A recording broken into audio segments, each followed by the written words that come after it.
Over the last few weeks, hockey has been on a steady incline of prime time views, almost getting to its possible peak. Well, in the process, how about Seth Jarvis is now going to hit some prime time himself on Faceoff inside the AHL for season 2.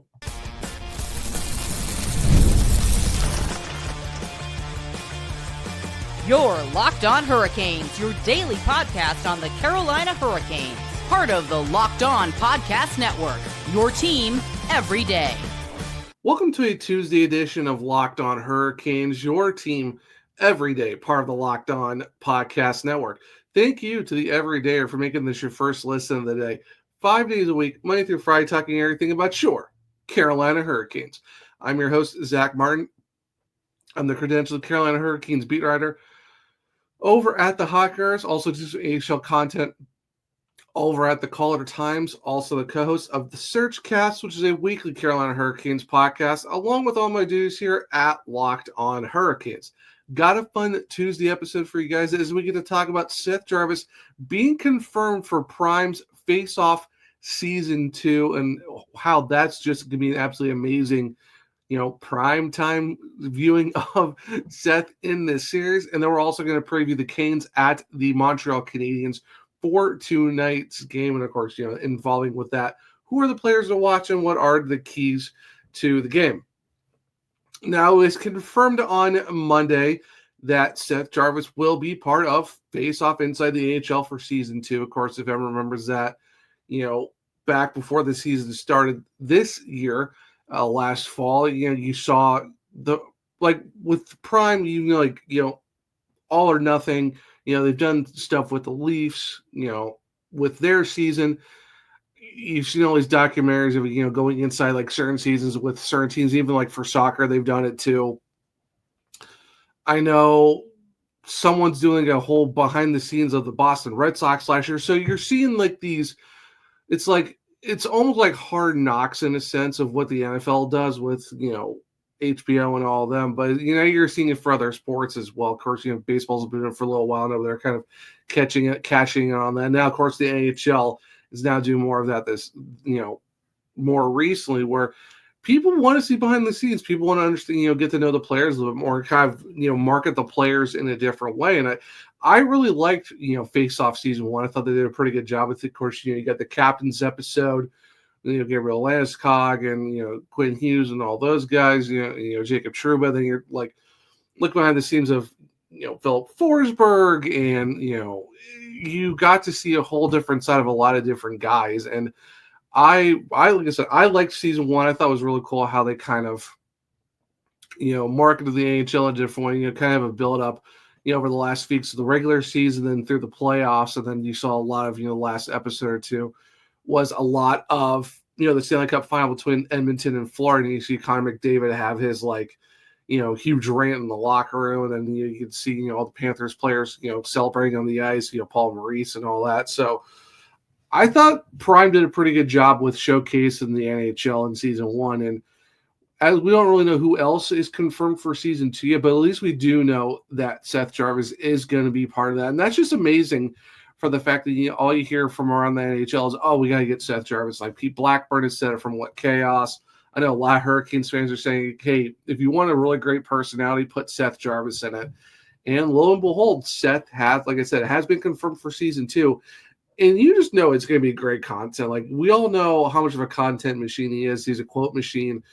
Just a golden personality. I'm like, what kind of guy just goes on and jumps on a jet ski, fully clothed, does a drive-by by the lake and be like, and just say, I'm back, like Seth Jarvis. Like, just to confirm that, yeah, he's officially official, back with the Hurricanes for the next 8 seasons.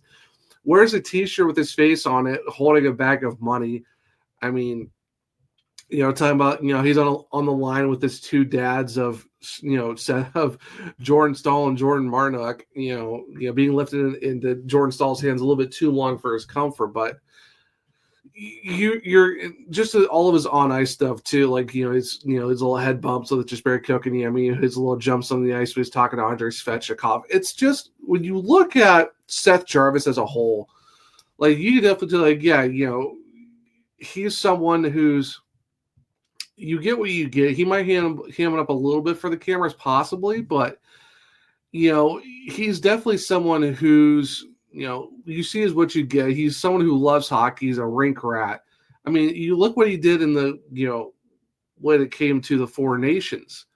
Yeah, he got 1 point. And he only played less than 12 minutes, but he made an impact when he was on the ice.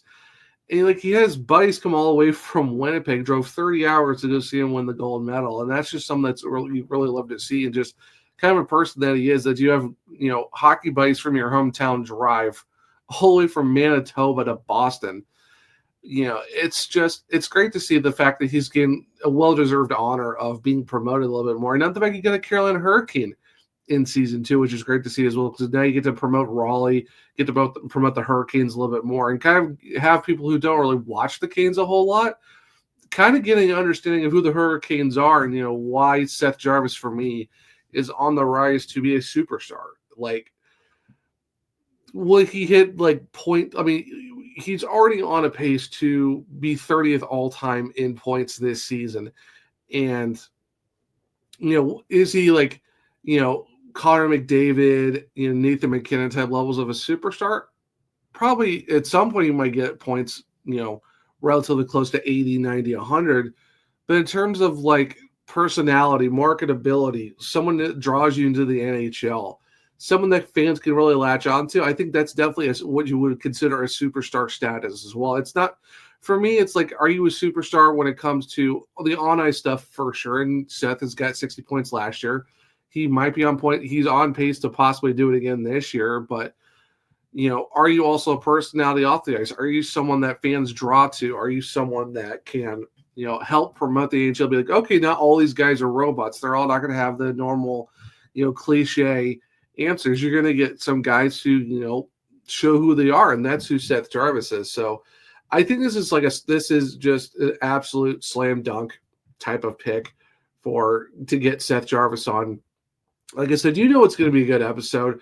Hopefully we get more than just one episode with him, because some guys only have one episode on Faceoff. And hopefully we get, at least 2, possibly 3 out of him. And I think that would be great just to be able to, use Seth as a great, tool of, hey, let's help promote the NHL and promote some guys, we're turning into the next phase of the league where guys will show personality. I think Seth Jarvis is that guy. So I don't know. I'm just really excited. I know we're going to the fall of 2025 later this year of when this is supposed to drop. But, I mean, even the fact that Seth on Instagram even posted the photo of him, getting promoted with the primes, graphics in the NHL, and he just used eyeball emojis.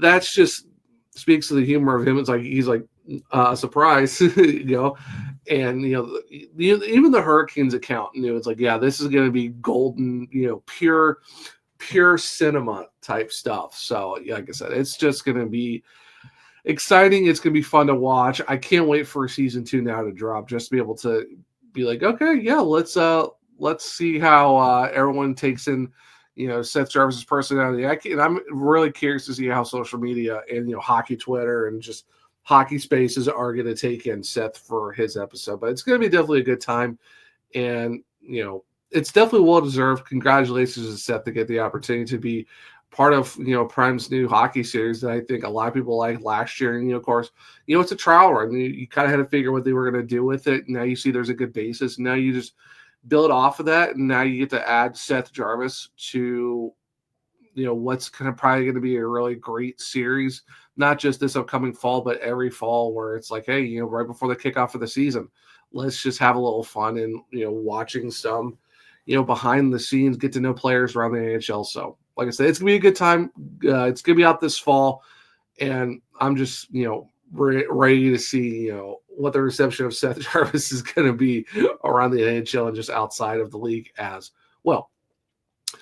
So with all that being said, the Hurricanes are back to play the Montreal Canadiens on Tuesday night. Hopefully get back at the win column after that kind of rough game against the Toronto Maple Leafs. And this is the first matchup between the two sides. So stick around as I'll talk about and start previewing the Canes at the Montreal Canadiens games on a Tuesday edition of Locked On Hurricanes. You just realized your business needed to hire someone yesterday.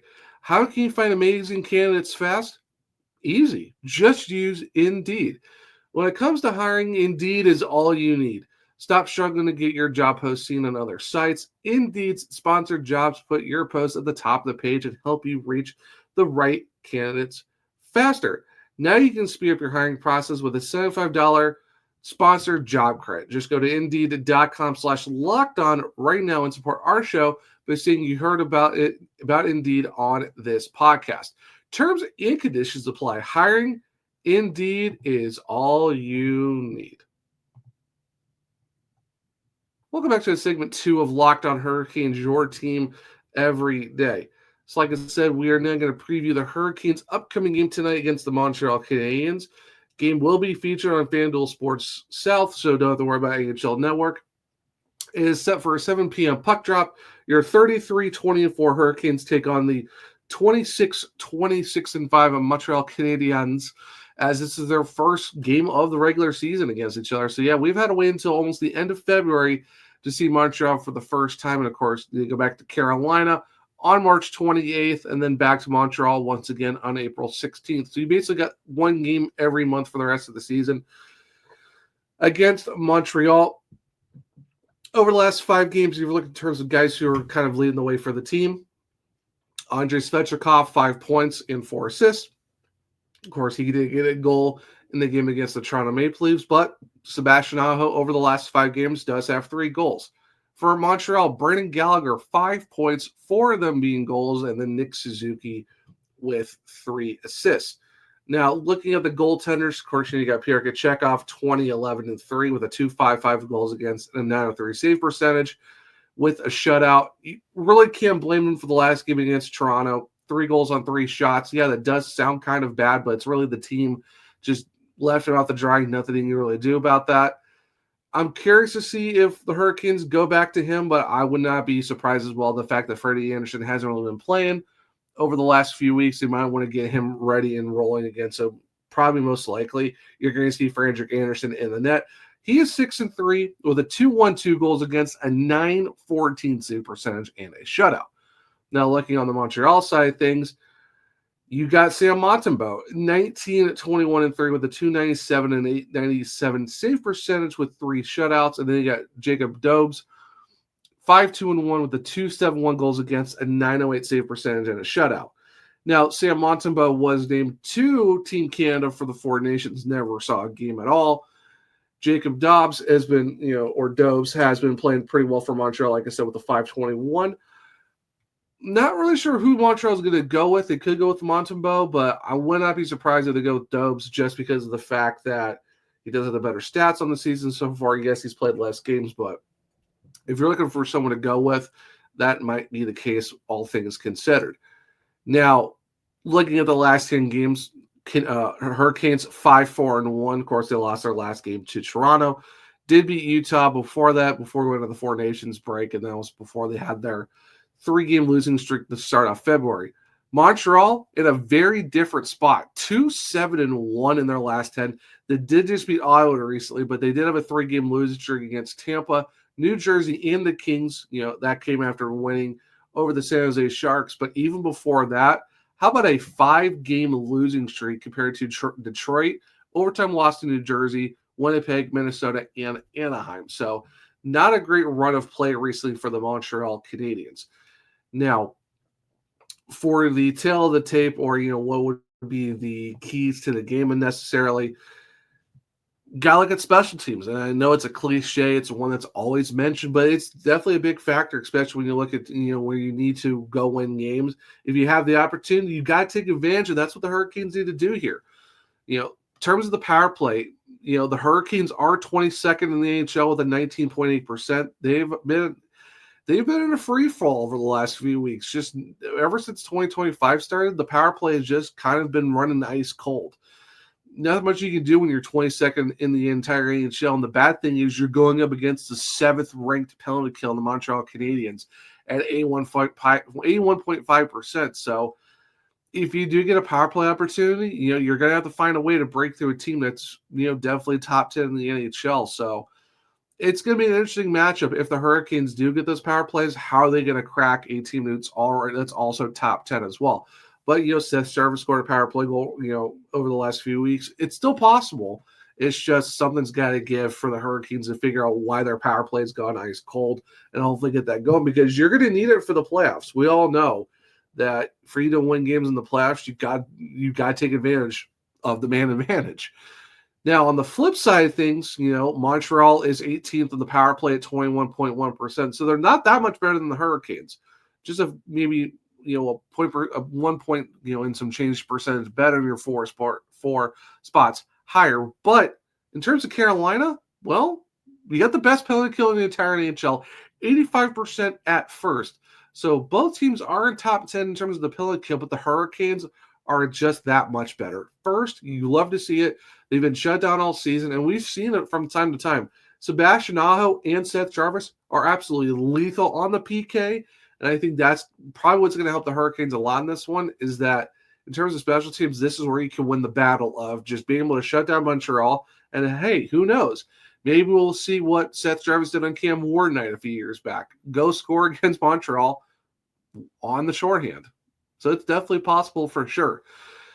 In terms of everything else, goals for per game and goals against, the Hurricanes are 6th in the league in scoring at 3.28 per game, while they're also 8th in the games goals allowed at 2.77. So you love to see that for the fact that the Hurricanes score a lot of goals and also don't really give up a whole lot of goals as well, minus giving up 6 to Toronto, but what can you do there? In terms of the Montreal Canadiens, this is where it's going to get very interesting, because this is where I feel like for the next key is you got to score early, put this game out, silence the Bell Center, and basically run away with this game. They are 15th in the league at scoring goals per game at 2.91, but they are 29th in the NHL in goals allowed. They give up 3.4 goals per game. If you're the Hurricanes, like I said,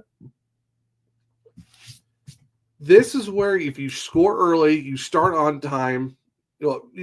Honestly, if you score early and basically just keep your foot on the gas, you can basically silence the Bell Center and just kind of run away with this game. This is a team who almost gives up 3.5 goals per game. They're 29th in the league. You're 6th in scoring goals per game. Use that to your advantage of basically running away with this game and get it done. And that leads into my third part, which I kind of mentioned a little bit, is start on time. Do not let what happened in Toronto bleed over to the Montreal game, where you gave up 3 goals in the first 3 shots. You're down 4-0 after the first period. Then you have to wait until the third to claw your way back into it. Montreal is a team who's a 500 team right now. You are the Carolina Hurricanes are looking to solidify your playoff seed in the Metro Division, because you don't want to be on the road team. You don't want to be that 3rd seed, because right now the Hurricanes' road record is, they're below 500 on the road. If you want to go into the playoffs and have that home ice advantage, you definitely need that, and that's how you're going to need to score points. So this is where you have to start early. You have to start on time and not get into a deficit where you're having to play catch-up all game. So if you're playing a team who's given up almost 3.5 goals a game, you need to, like I said, start early and just, blow the doors off the place and end it quick, silence the arena, and basically, you come home with a win after that game against Toronto, and then you just, get ready for the next one to end February. So it's just, like I said, you have to look at the opportunities of, you got to take advantage of the power. You got to win the special teams battle. You got to score early and silence the crowd. And like I said, it just leads into starting on time and playing a full 60 minutes of Hurricanes hockey. What you saw against Utah, do that again against Montreal. And Montreal's not a good team. They're not Utah. Utah, to me, is a better team than Montreal. So if you want to do what you did to Utah against Montreal, go and do that. Go play that game that we all saw before the Four Nations break. So it'll be interesting to see how it works out. Like I said, tails of the tape, stats on paper sound one thing, but how's it going to be on the ice? So it'll definitely be interesting for sure. All right, so we kind of did the tail of the tape. We kind of previewed the goalies, what possible matchups could be. How are the teams over the last 10 games? But now it's going to be about who are the players to watch when it comes to the Carolina Hurricanes. So stick around. I'll do that here in a second. on a Tuesday edition of Locked On Hurricanes.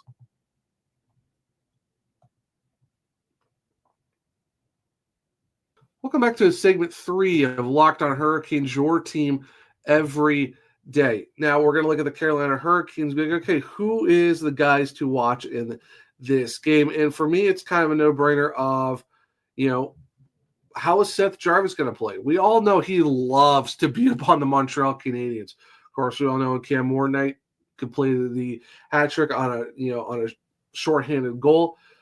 45 points in 50 games, 22 goals, 23 assists, still leads the entire team in goals. Second on the team in points, only behind Sebastian Aho. Playing 19 minutes and 24 seconds of ice time. Does have 6 power play goals on the season. Does have 3 shorthanded goals and 5 shorthanded points. Is a +2 on the year. And it's just, Seth Jarvis is one of the guys for me where you're basically on 60-point watch. Will he beat his career high from last season? Maybe. I mean, you're talking about, with the fact that there's 26-ish games, you're talking 25 games left in the season. Is it possible for him to get 20 points? Maybe. If he gets it in bunches, he might do it. But right now, it's mainly just you're looking at 15 points to get 60. I think he's definitely on a pace to possibly get 60 points. Will he get between 55 and 60?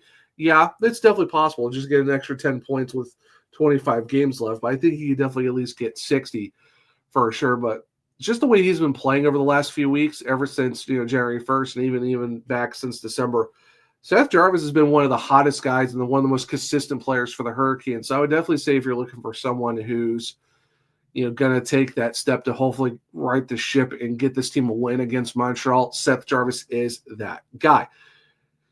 And, you got to talk about him as well, former Montreal Canadiens, someone who's always mentioned in Montreal media, regardless if they're playing against them or not, Jesperi Kotkaniemi. 26 points in 57 games, 11 goals, 15 assists. He's a +7, which is amazing to see. And he's doing this all while averaging 13 minutes and 56 seconds a night. Outside of the score sheet, which I think he's doing pretty decently on, I think we definitely see at least a 35-point season from him. But he's someone who's really developed and really grown in his game this season where, winning a lot of faceoffs, doing a lot of great transition play. Defense has been high, throwing the body. He's definitely become that two-way, 200-foot player where he's like that Jordan Staal 2.0, though. A lot of us were hoping that he would be. And we're seeing it this year that Jesperi Kotkaniemi is that guy. He's definitely someone who's going to, take the reins of being that shutdown center, which is basically what Jordan Staal is. But now you're seeing Jesperi Kotkaniemi. And, last time, or like the last few games that you see him play against Montreal, he does score a goal. He does do it in a way that you just wows you. And I think this is a game where every time you get to play Montreal, I think this is a game where everyone's excited for Jesperi. Hopefully he plays well and scores against them. And it's pretty big for him as well, because you're talking about facing a former team. You got perceived very harshly by the Montreal media. You still get grief from Montreal fans, even though he hasn't been there for a few seasons now, and everyone wants to bring up his contract. And I think that he's someone that, hey, keep an eye on him. Maybe he will shock and awe a lot of people and do some amazing things against Montreal tonight. Because, like I said, he's been playing very well. He's getting some points. Like I said, throwing the body, doing a lot of things that you love to see for a guy who's kind of still finding his game. He's still in his mid-20s, so he's not even hit his prime yet. And he's already been in the league for so long, since 18. So, but you're seeing that progression of him becoming that player that maybe some people thought he was going to be, that maybe wasn't a third overall, but someone who can contribute to an AHL team. So you're really excited for him to see how that plays out for him. And I know he gets mentioned a lot. I'm going to keep mentioning him because this is a big ticket guy that everyone wants to keep talking about. It is Mikko Rantanen. Now he's got 3 points with the Hurricanes in the last 7 games, but now you're looking. But overall for the season, 67 points in 56 games, does have 26 goals. And honestly, he could already have 30 by now if the posts, crossbars, goalies weren't in the way. But you've seen his goals expected per 60. You see his high danger chances. Everything that Mikko Rantanen has done, you can tell he's so close. He is absolutely due for some goals. I mean, hey, maybe this could be the game where you see Mikko Rantanen pop off for 1 or 2 goals. Maybe he does get a 3.9. I think it's very possible. I think that he is, like I said, he is very, very due for a very big game, and I think this could be the chance where we see that. And hopefully, it just quiets all the noise of if he doesn't sign by the deadline, the Hurricanes can get rid of him.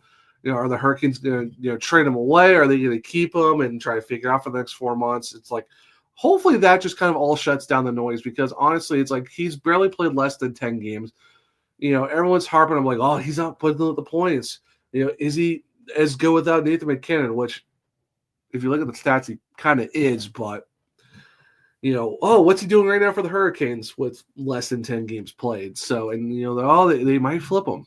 No, they're not going to flip him. So, for me, I'm always going to mention Mikko Rantanen because I believe in this guy. I've personally liked him for a long time. I think he's definitely a top 10 guy in the NHL. One of the best power forwards in the game. It's going to take time after getting traded and learning a new system. And like I said, he's been due. Like, you see him creating a whole bunch of chances, passes that teammates weren't even sure they were going to get. And he would be able to score some goals with the puck if he just had a little bit of puck luck. But I definitely believe that Mikko Rantanen is beyond due for an opportunity to pop off for a 2-goal 3.9. So this could be the game where Mikko Rantanen could have that opportunity and, kind of silence the crowd of, is he good for Carolina? Are the Hurricanes going to make it work? Because we all know the Hurricanes supposedly offered him a contract over 9 figures. Obviously, the Hurricanes really believe in this guy, and that's why they went and traded for him. So it's just one of those things of, Mikko Rantanen's going to get mentioned because he is the superstar. Everyone talks about how the Hurricanes need one, and well, they got him, and he's going to be mentioned a lot because I've already been in awe of how his play is, despite the goals. The way he plays, the way he uses his body, the way he makes he continues offensive plays just on his effort alone, and I think that's already set the tone of, okay, this is a different era of what Hurricanes hockey is going to be. And that's why I'm always excited for when he's on the ice, because I know something's going to happen. Even if it doesn't really even if a goal doesn't go in, I'm just excited to see what he can do. So, yeah, Mikko Rantanen is definitely someone that everyone needs to watch tonight, because this could be a game where, hey, Mikko has officially established himself more than what people can give him the consideration for already. And of course, like I said, just Barry Kotkaniemi, always facing the team that drafted him. It's always a big headline topic, especially in Montreal when it's him against his team. And then, like I said, Seth Jarvis, you cannot overlook how great this guy's been over the last few months. Won the gold medal at 4 Nations and now is also going to be part of Faceoff inside the NHL for season 2. I'm just so excited for that. It's going to be a fun time for sure. Hopefully, we have a great game tonight. It should be exciting for sure. But, guys, that will be a Tuesday edition of Locked On Hurricanes. Thank you for making your first listen today. For your second listen, well, why don't you go check out Locked On HL podcast, bringing you the daily league-wide stories that matter with the local coverage you love from Locked On. Find Locked On HL on YouTube or wherever you listen to podcasts. If you want to keep up with me, I'm at OneShoeZach on X. The podcast is LO_Hurricanes. I'm also on Blue Sky at the Zachary Martin. I do have link trees in both my bios where you can check out all my articles at the Hockey Writers, or just go to thehockeywriters.com. If you want to check out my AHL content, well, it's thecolortimes.com. If you also want to check out my other podcast, the Surgecast, well, it's the Surgecast on all podcast platforms and on YouTube. We are a 1 show a week pod. And then, also for Locked On Hurricanes, well, Spotify, Google, Apple, iHeartRadio, follow, subscribe, leave a 5-star rating and review because I might just read it on the show. For YouTube, well, Locked On Hurricanes, subscribe, hit the bell notification so you don't miss the show, hit the thumbs up to let me know if you like the show as well. Share with all other Canadians who become everydayers just like you.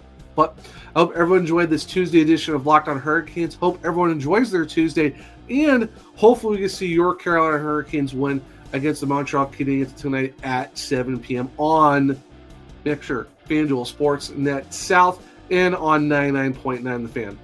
But until next time, as always, let's go Canes.